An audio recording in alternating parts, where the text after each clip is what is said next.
Good morning everyone. कल हमने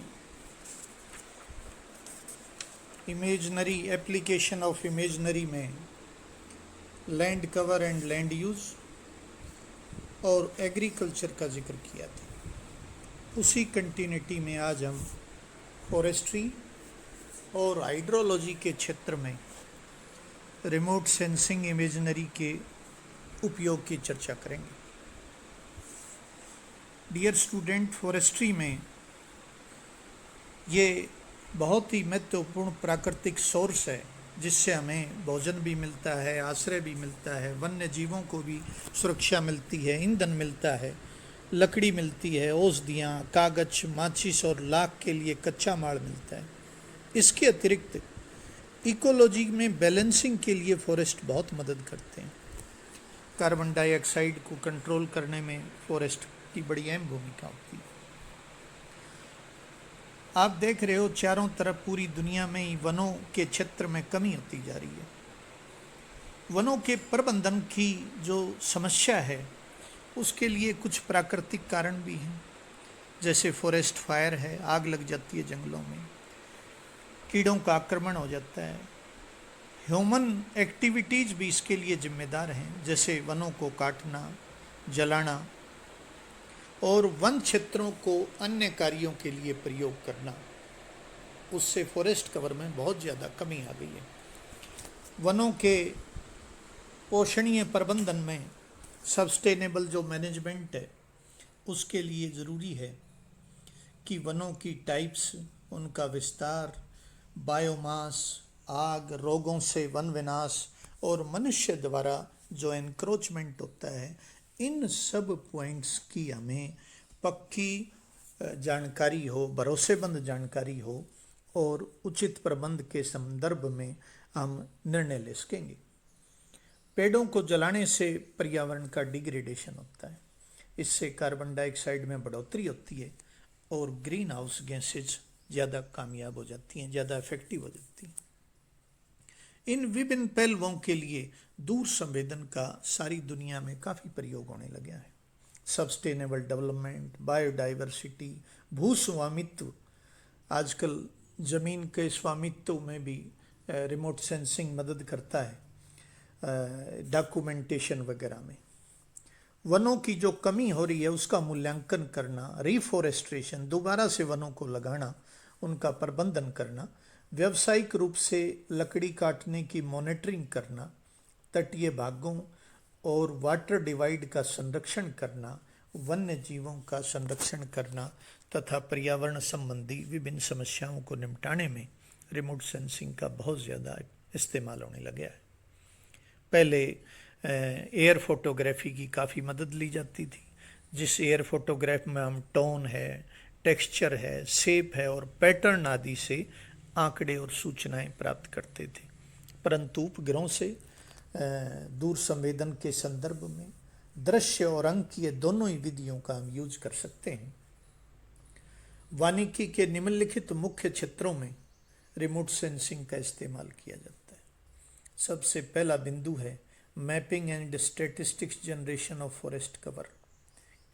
वन्य भूमि का पूरा मानचित्र करना, मैपिंग करना और उसकी आंकड़े इकट्ठे करना कि कितने क्षेत्र में एक्चुअल फॉरेस्ट कवर है। इसमें उसकी टाइप्स भी देखी जाती हैं, बायोडाइवर्सिटी भी देखी जाएगी, वनों के घनत्व की भी जानकारी ली जाएगी। दूसरा पॉइंट है परिवर्तन का पता लगना।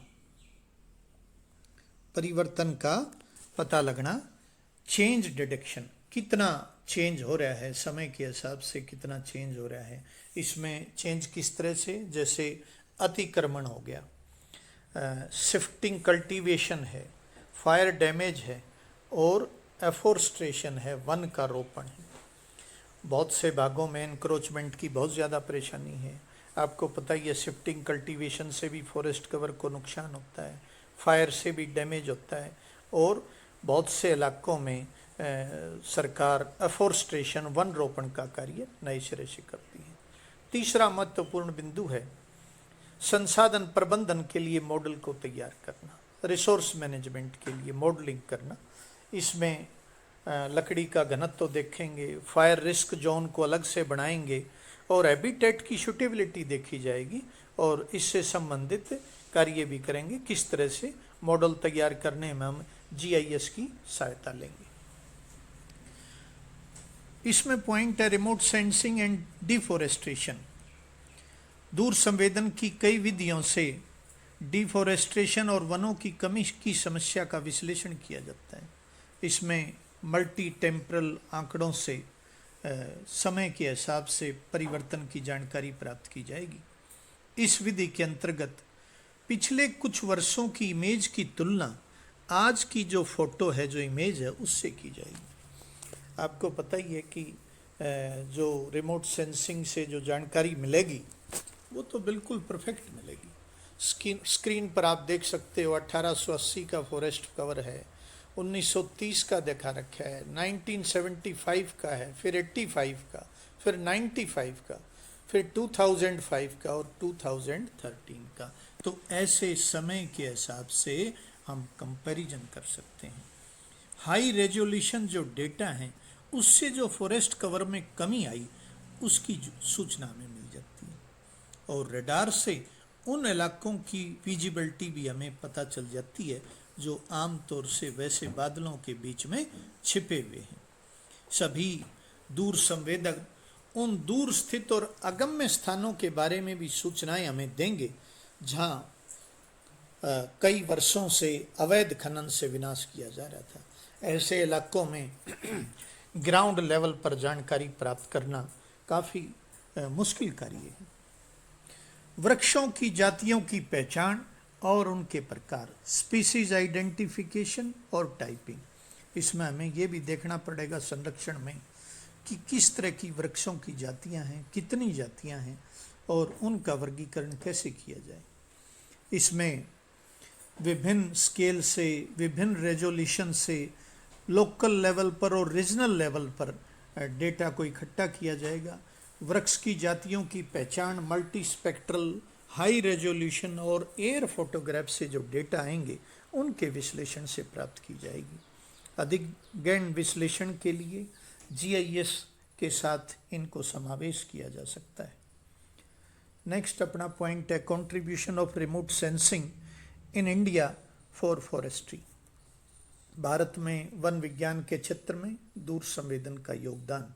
इसके लिए वनों का मैपिंग करनी पड़ेगी, उपग्रह की इमेजनरी हमें चाहिए जिससे विजुअल इंटरप्रिटेशन और डिजिटल क्लासिफिकेशन हो सके। वनों के मानचित्रों की रचना 1:10 लाख से 1:12,500 तक की स्केल पर की जाती। मापनी का चयन वांछित सूचना के आधार पर किया जाता है। समस्त भारत के लिए वन मानचित्रों की रचना 1:10 लाख मापनी पर की गई है। इनमें फॉरेस्ट सर्वे ऑफ इंडिया देश के वनों के घनत्व का मानचित्र प्रति 2 वर्ष बाद 1:2.5 लाख मापनी पर करता है।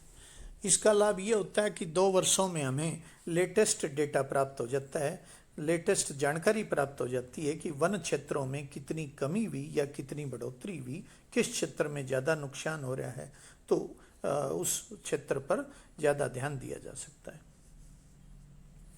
इसके बाद देश के विभिन्न क्षेत्रों में फॉरेस्ट से संबंधित इमेजेस के लिए उचित समय का जिक्र किया गया है टेबल में। इसमें देखो जो पश्चिमी घाट और पूर्वी घाट के सदाबहार वन वाले क्षेत्र हैं उनमें जनवरी फरवरी में आमतौर से इमेज ली जाती है, क्योंकि आपको पता ही है वहाँ मानसून का समय बहुत लंबा है।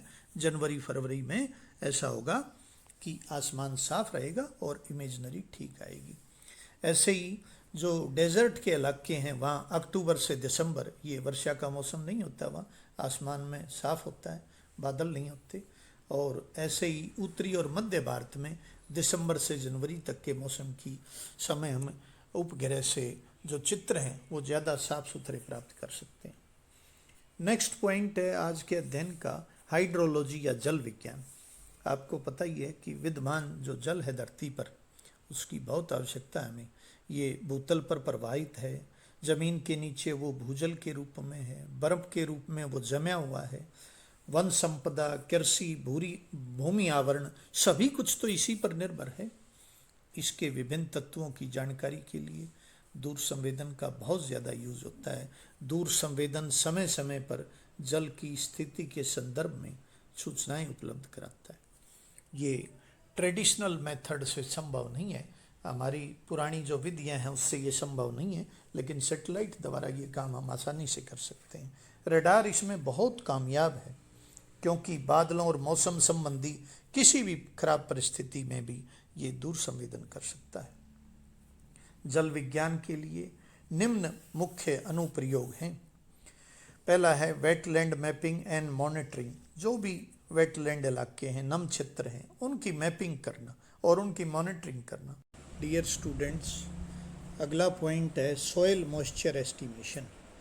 मिट्टी में नमी का भी हमें अनुमान लगाना है, ये बहुत इम्पोर्टेंट है। Snow peak monitoring, delineation of extent, कितने इलाके में हिमाच्छादन है, उसका कितना विस्तार है, ये भी रिमोट सेंसिंग से हमें पता चलेगा। साथ ही बर्फ़ की मोटाई कितनी है, उसमें डिटरमाइनिंग स्नो वाटर इक्विवेलेंट, कितना पानी है, कितनी बर्फ़ है। नदी और झील की बर्फ़ की भी monitoring, flood mapping and monitoring, glacial dynamic monitoring, नदी डेल्टा में जो चेंजेज आते रहते हैं टाइम के हिसाब से, उनको भी डिटेक्ट करना, और जो ड्रेनेज बेसिन है, जो प्रवाह बेसिन है, उसकी मैपिंग करना एंड वाटरशेड मॉडलिंग करना, और इरिगेशन को शेड्यूल करना, किस तरह की कार्य योजना इरिगेशन की है। वाटर रिसोर्सेज में आपको पता ही है कि दूर संवेदन का अनुप्रयोग कई कार्यों में किया जाता है, जिसमें धरातलीय जलाशयों का मानचित्रण, ग्राउंड वाटर प्रवाहित जल की मॉडलिंग, हिमावरण की मॉनिटरिंग, ग्लेशियल इन्वेंट्री और ग्लेशियल मास बैलेंस स्टडीज तथा सिंचाई जल का प्रबंधन आदि इसमें शामिल है। सबसे आसान है धरातलीय जलाशयों का अध्ययन करना। इसमें फॉल्स कलर कंपोजिट में विभिन्न जलाशयों का रंग अलग अलग दिखाई देता है, क्योंकि उनके भौतिक लक्षण जैसे जल की गहराई तथा पानी की क्वालिटी पे निर्भर करता है। जल सभी इंफ्रारेड किरणों का रिफ्लेक्शन करता है और इमेज पर काला दिखाई देता है। जो मैं गूगल इमेज आपके पास भेजी थी कल, उसमें गोल्डन टेम्पल का इलाका भी दिखाया हुआ था, और उसमें जो पाउंड है उसका आपने देखा होगा कलर ब्लैक कलर में दिखाया हुआ था। तो जो वाटर बॉडीज़ हैं, आमतौर से जो साफ़ सुथरे जल क्षेत्र हैं, उनको ब्लैक कलर में आते हैं। इससे जल और स्थल में अंतर साफ हो जाता है। इस लक्षण का प्रयोग खास तौर से जो फ्लडेड एरिया है और नम भूमि का पता लगाने के लिए भी किया जाता है। जल के सुचारू प्रबंधन के लिए जल के भौतिक और जैविक लक्षणों का ज्ञान होना बहुत ज़रूरी है। इसके लिए निश्चित कालांतर पर इमेज हमारे पास होनी चाहिए। तालाब, नदी, बांध में बहुत ज़्यादा सेडिमेंट भी डिपॉजिट हो जाते हैं। इससे उनकी जल ग्रहण करने की जो क्षमता है वो कम हो जाती है और जल आपूर्ति की समस्या खड़ी हो जाती है। तो हमें अवसाद के निक्षेप की जानकारी भी इमेजनरी से प्राप्त होती है। ग्रामीण क्षेत्रों में 85% जो आपूर्ति है वो भूजल से होती है। उसके लिए भी हमें प्रवेश चट्टानों की जानकारी होनी चाहिए। उपग्रह आंकड़ों से भूगर्भिक संरचना, भूमि उपयोग तथा कुछ स्थानों पर चट्टानों की प्रकृति के संदर्भ में सूचनाएं प्राप्त होती हैं। इन्हीं सब की जानकारी के आधार पर हमें भूजल की उपस्थिति का पता चलता है। एक फीडबैक के अनुसार उपग्रह से जो सूचना मिली उससे 1,70,000 नलकूप खोदे गए और उनमें से 90% में जल प्राप्त हुआ, जबकि ट्रेडिशनल मेथड से जानकारी के आधार पर जो नलकूप खोदे गए उनमें सिर्फ 45% नलकूपों में ही जल की प्राप्ति हुई। अगला बिंदु है फ्लड डिलिनिएशन एंड मैपिंग। बाढ़ग्रस्त क्षेत्र को मापने और उसकी सीमाएं अंकित करने में दूर संवेदन से बड़ी मदद मिलती। इससे हानि का अनुमान भी लग सकता है, कितना नुकसान हुआ है। राहत कार्यों की योजनाएं भी बनाई जा सकती हैं। जीआईएस को यदि इसके साथ शामिल कर लें तो बाढ़ग्रस्त क्षेत्र में जल स्तर, भवनों एवं अन्य आधारभूत ढांचों में हुई क्षति तथा बाढ़ से संभाव्य प्रभावित क्षेत्रों का आसानी से पता लगाया जा सकता है। इस प्रकार की सूचनाओं को विभिन्न प्रकार के संगठन प्रयोग करते हैं, जिससे बाढ़ की भविष्यवाणी हो सकती है। तो ये बड़ा लाभकारी है। नगर नियोजक भी इसका यूज करते हैं। आपने देखा होगा अभी जो तूफान आया उड़ीसा कोस्ट पर, वहाँ पर अक्सर इस तरह के तूफान आते रहते हैं। 1999 के आसपास एक सुपर साइक्लोन आया था। उस समय 10,000 लोगों की मृत्यु हुई थी, जब हमारे पास इतना अपडेशन नहीं था। अब अर्ली वार्निंग सिस्टम बहुत साउंड हो गया। तो 8 दिन पहले 18 मई को जानकारी मिल चुकी थी उड़ीसा को कि तूफान आने वाला है, और उन्होंने बड़े पैमाने पर तैयारियां की। लोगों को माइग्रेट कर दिया, निचले इलाकों से में जो थे उनको सेफ जगह पहुंचाया गया। तो सिर्फ 9 लोगों की मृत्यु हुई है, और मैंने आपको बताया सुपर साइक्लोन में ये संख्या 10,000 की थी। तो ये सब सुदूर संवेदन की अर्ली वार्निंग सिस्टम का कमाल है, और उसी को कम्युनिकेशन ग्राउंड लेवल पर भी तत्परता से भेजा गया। एनडीआरएफ की टीम्स ने भी बहुत बेहतरीन काम किया। तो चाहे कौन सी आपदा हो, चाहे बाढ़ हो, चाहे अकाल हो, चाहे भूकंप से संबंधित हो, चाहे इस तरह के तूफान हो, अर्ली वार्निंग सिस्टम के हमेशा फ़ायदे होते हैं। जैसे बहुत सी नदियाँ हमारी ऐसी हैं जो हिमालय क्षेत्र से आती हैं, उन सब में अर्ली वार्निंग सिस्टम के द्वारा ही हम ये जानकारी प्राप्त कर सकते हैं कि वहाँ वर्षा ज़्यादा हो चुकी है, नदी में पानी की मात्रा कितनी आएगी। तो इन सब के बड़े लाभ हैं। नेक्स्ट बिंदु है सॉइल मॉइस्चर से संबंधित। भारत जैसे मानसून देश में बहुत बड़ा इलाका ऐसा है जो मरुस्थलीय है, अर्ध मरुस्थलीय है, कम वर्षा वाला है। तो मिट्टी में उपस्थित आर्द्रता का पता लगाना बहुत ज़रूरी है, क्योंकि मिट्टी में आर्द्रता की उपस्थिति का कृषि उपज पर गहरा प्रभाव पड़ता है। मिट्टी में आर्द्रता 1 से 2 मीटर की गहराई तक होती है, और इसका वाष्पीकरण होता रहता है। वाष्पीकरण से मिट्टी में आर्द्रता में कमी आ जाती है, और कृषि उत्पादन पर प्रतिकूल प्रभाव पड़ता है। वर्षा ऋतु में मिट्टी की आर्द्रता में बढ़ोतरी हो जाती है। अधिक वर्षा होने पर बाढ़ की स्थिति आ जाती है। जिन क्षेत्रों में वनों का विनाश किया गया है, उन क्षेत्रों में मिट्टी में आर्द्रता का अनुमान धरातलीय जल प्रवाह, वाष्पीकरण तथा मृदा अपरदन की भविष्यवाणी करने में बड़ा सहायक सिद्ध होता है। इसमें रडार क्वालिटिव और क्वांटिटिव सूचनाएं देता है। इसका कारण यह है कि रडार को स्कैटर मृदा की आर्द्रता से काफ़ी प्रभावित होता है। इससे हमें बड़ा लाभ मिलता है। नेक्स्ट बिंदु है स्नो एंड ग्लेशियर।